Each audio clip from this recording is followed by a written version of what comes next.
She has been called rock and roll's high priestess, the woman in black chiffon who turned heartbreak into anthems the whole world sang along to. But behind every one of those songs was a real man, a real wound, a real night she still remembers in perfect, aching detail. Now, at 76 years old, Stevie Nicks has finally said the words fans have waited 5 decades to hear. Out of every man who ever touched her heart, she has named the one she considers the great love of her life. And it might not be who you think. Before the shawls, before the Grammy stages, before Rhiannon turned her into a legend, Stevie Nicks was just a teenage girl at a party in the San Francisco Bay Area, watching a boy with a guitar sing a Buffalo Springfield song. His name was Lindsey Buckingham.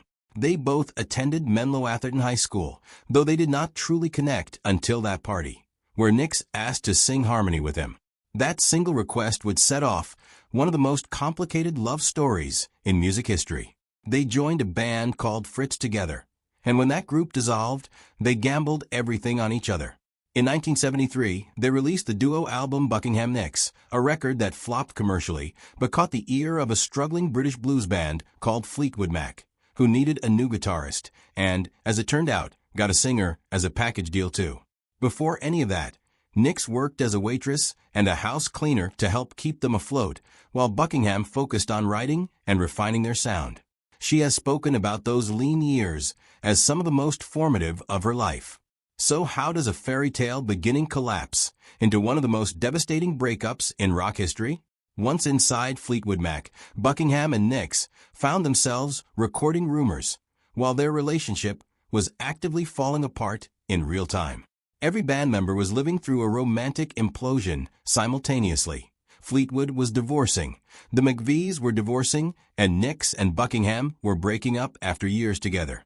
Yet somehow, they all kept showing up to the same studio, pouring their pain into the same songs. 5 people, 1 control room, no escape from the person who just broke your heart, because that same person is also the guitarist you need on the next track. The grief went straight into the music instead. That is the origin of tracks like Dreams, which Nicks reportedly wrote in about 10 minutes on a bed in a rented mansion studio, and Go Your Own Way, Buckingham's blistering, accusatory response to her. 2 people, 1 breakup, 2 completely different songs about it, both becoming some of the biggest hits of the decade. Decades later, Buckingham would admit publicly that there were years he was not over her.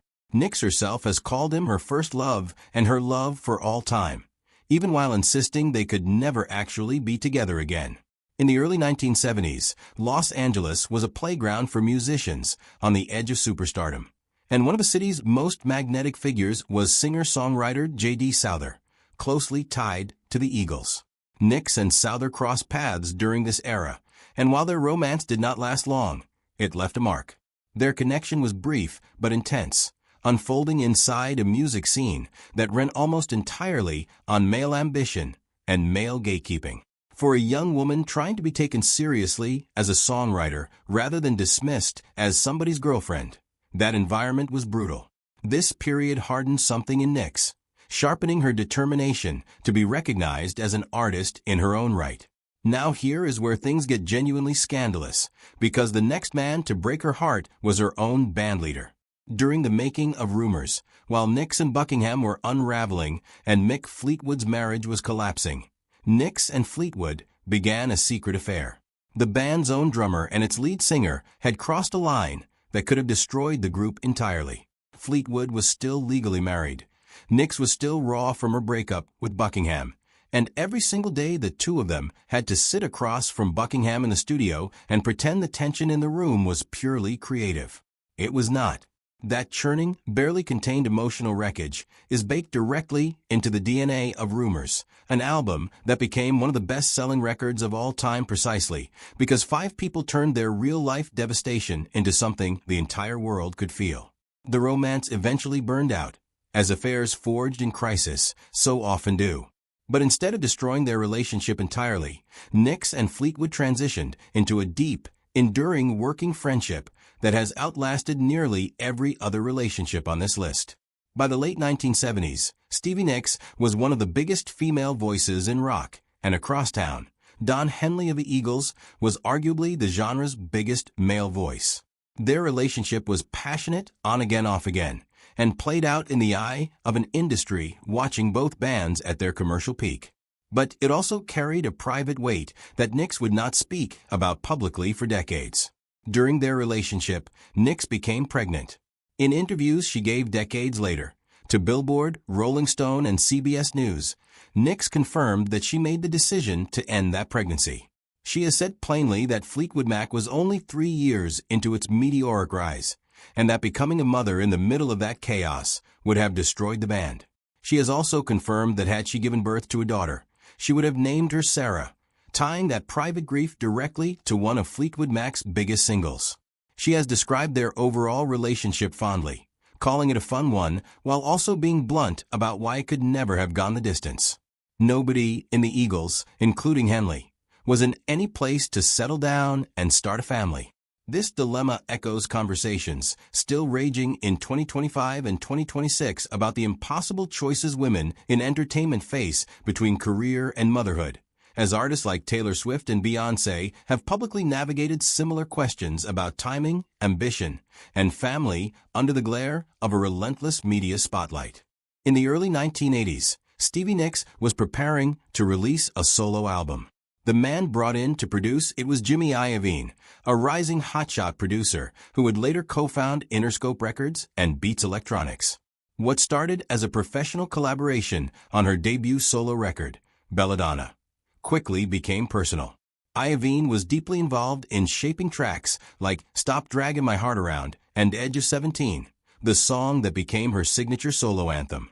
Working that closely with someone, falling for him in the same rooms where the music was being built, meant her personal life and her professional sound became almost impossible to separate. Eventually, the romance ended under the weight of two demanding careers pulling in different directions. But unlike some of her other breakups, this one did not end in bitterness. If you only remember one story from this list, let it be this one.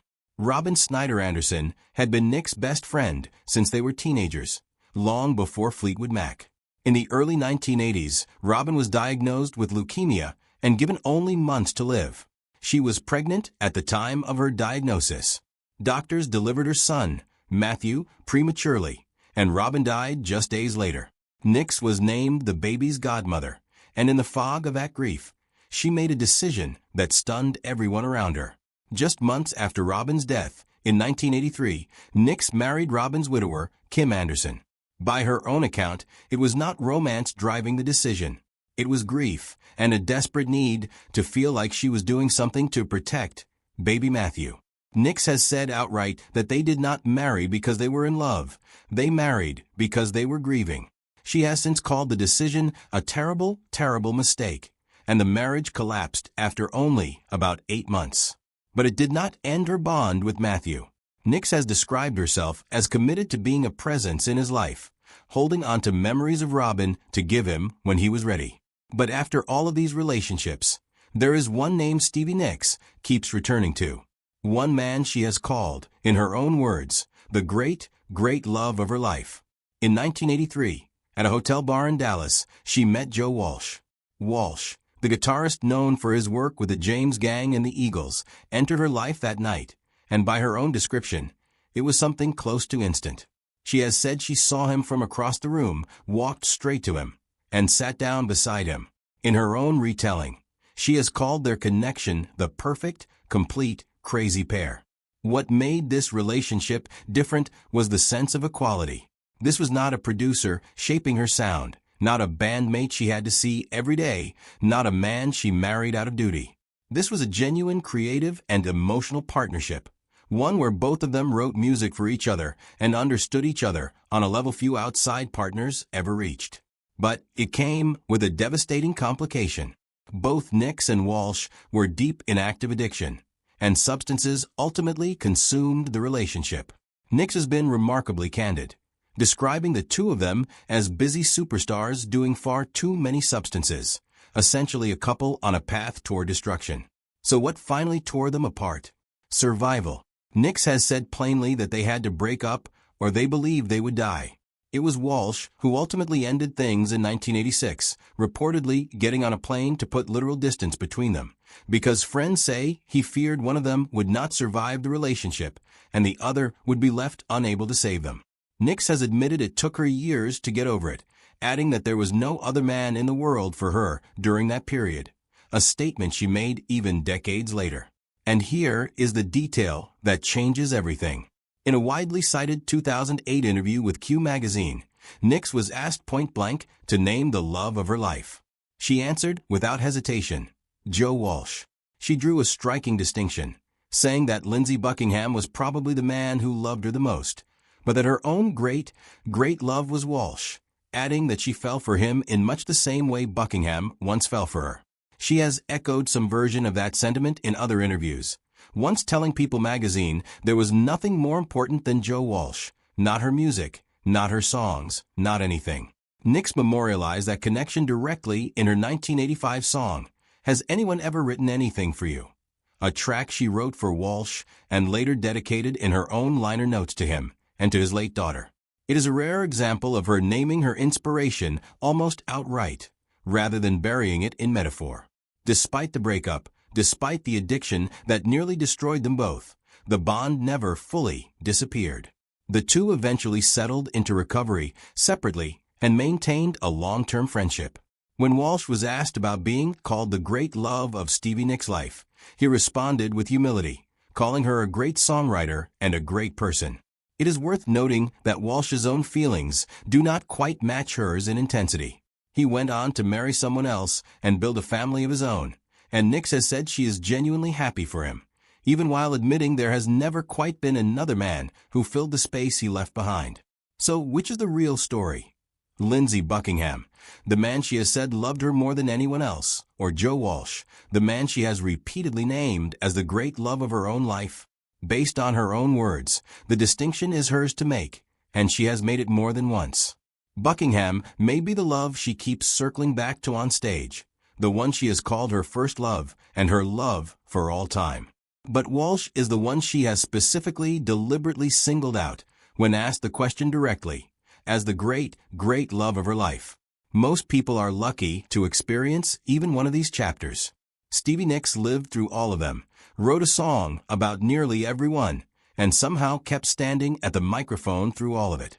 At 76 years old, she has spent decades circling back to the same answer.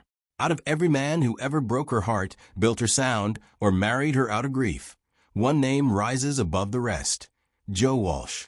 If this deep dive into the real love story behind rock and roll's most iconic songs kept you hooked, make sure to subscribe for more untold histories of the stars who shaped the soundtrack of our lives.